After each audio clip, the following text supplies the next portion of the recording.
हमारा last fight है और ये फाइट कभी हम नहीं जी सकते जब तक हमारा गुरु, हमारा कुमा, हमारा टीएम हमारा साथ नहीं हो, कभी नहीं जी सकते।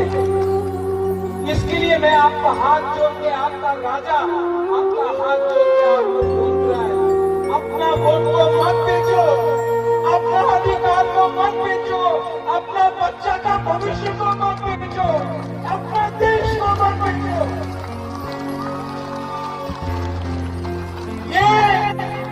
ये फाइट अब मेरा हमारी नहीं है, ये फाइट आपका है। आपने इतना प्यार किया है, इस बार सिर्फ एक रहना बाकी है। इन लोगों को जिसका अहंकार इतना है, इनका अहंकार को तोड़ो, इनका अहंकार को तोड़ के वापस दिल्ली भेजो इनको।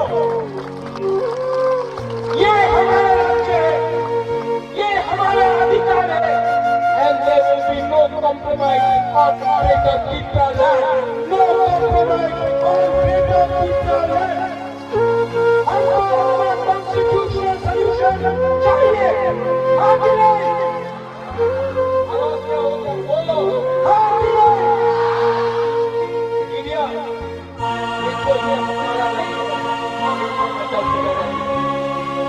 Next time नंदा जी, आपको आना है तो यहाँ आइए, हम आपका खाते जाएंगे। लेकिन खुबलों आके